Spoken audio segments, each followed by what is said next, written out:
예, 다음 세대 MZ 세대들을 유의미한 기독 유업으로 선교 유업으로 고정한 사례들 모델들을 우리 교계 선교계를 통틀어서 찾아내고 함께 연구하고 모색하는 시간으로 이 대담이 이루어지는데요.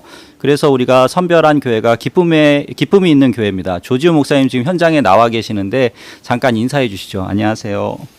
안녕하세요. 기쁨이 있는 교회를 섬기는 또 조이풀 처치라고 이렇게 알려져 있는데요. 섬기고 있는 조지훈 목사입니다. 인사드리겠습니다. 네, 목사님께서는 대규모 청년들을 현장으로 보내시기도 하고 현장에서 또 다음 세대들을 기독 유업으로 고정하시면서 그들의 특성을 살펴보시고 또 실제로 몸으로 부딪히셨는데요. MZ 다음 세대의 시대적 특성을 현장을 보시는 입장으로 좀 말씀해 주시고 정리해 주실 수 있을까요? 이들 시대적 특성이 선교로 고정되기 좋다라고 말씀하신 부분도 들은 적이 있습니다.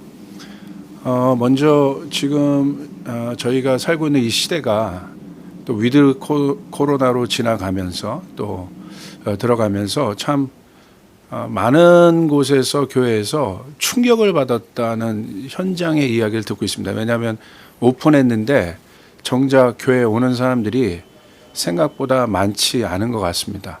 그래서 그런 현장 속에서 아마 많은 목회자분들이 무엇을 어떻게 해야 될지 굉장히 고민 가운데 있는 것 같아요. 오늘 주제가 그 MZ 세대인데요. 그러니까 사실은 우리가 이 세대를 논하는 데 있어서 굉장히 중요한 제가 생각할 때 관점은 세대 안에 시대가 담겨져 있다는 것. 그러니까 세대와 시대를 구분할 수 없다는 것이죠. 예를 들어서 우리가 세대 구분을 좀 해본다면 그 예전에 그 사일런트 제너레이션 침묵의 세대, 그다음에 뭐 베이비 부머 세대, 저는 X 세대인데요.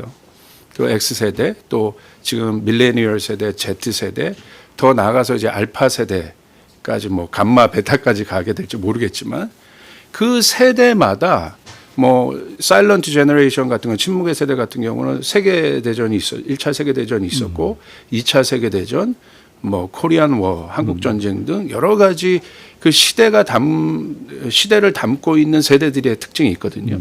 그래서 그 시대를 정확하게 알아야만 이 세대에 대한 고민이 있을 것 같고요. 지금 그런 관점에서 이 MZ 세대가 있는 시대는 어떤 시대인가? 이것에 대한 고민이 굉장히 필요한 것 같고, 그것들을 우리가 생각할 때 왜 이 세대와 시대들을 제가 생각할 때 깊이 고민해야 되냐면 변화한다는 거죠. 예. 그러니까 뭐 변화할까? 변화될까가 아니라 무조건 변화된다는 거죠. 그 지점에 교회가 있다는 것이 굉장히 중요한 것 같고요. 그런 관점에서 아까 이 MZ 세대를 우리가 좀 이제 집중해서 이 시간 보는 건데 그 아까 영상을 누가 만드셨는지 뭐 엄청 탁월하게 MZ 세대 그 영상을 뭐 그것만 잘 숙지를 하셔도 좋을 만큼 아마 굉장히 그 영상의 모든 것이 좀 다 담겨져 있는 것 같습니다. 제가 보니까 지금 세대가 아마 그 한국 역사 이후로 가장 강력한 스펙을 갖고 있는 세대죠. 어떻게 보면 능력적으로 보면. 그런데 그것에 반해 그 어떤 때보다도 어려운 시대 같아요. 어려운 세대 같고.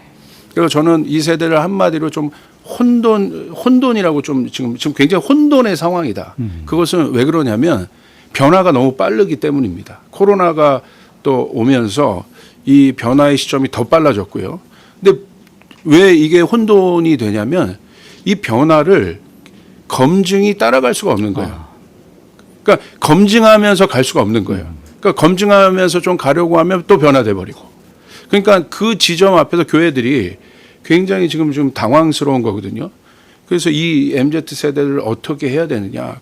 그것에 대한 어떤 제가 좀 이제 글에도 좀 그런 글들을 실었는데 제가 찾아보니까 아까 그 영상에도 나와 있는 것처럼 그 1960년대 70년대 있었던 그 히피 미국의 히피 문화들 굉장히 어떤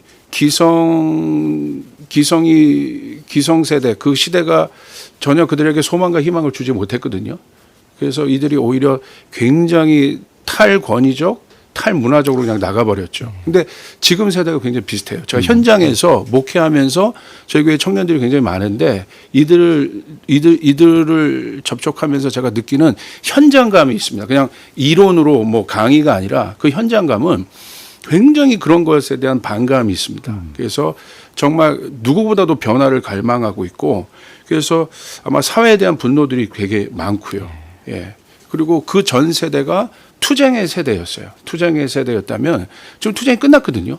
투쟁이 끝난 이들은 어떤 시대냐, 어떤 시대적 상황 가운데 있냐면 경쟁의 시대로 들어갔어요. 경쟁의 시대로 들어가다 보니까 이들에게 있어서 가장 중요한 이슈가 바로 뭐냐면 공정의 이슈입니다. 그래서 공정과 어떤 정의 뭐 이런 이슈가 나오면 막 목숨을 걸어요.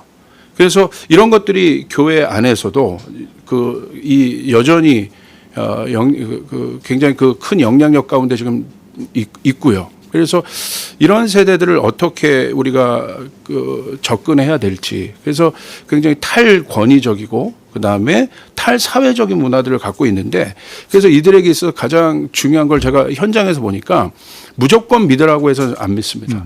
왜 믿어야 하는지.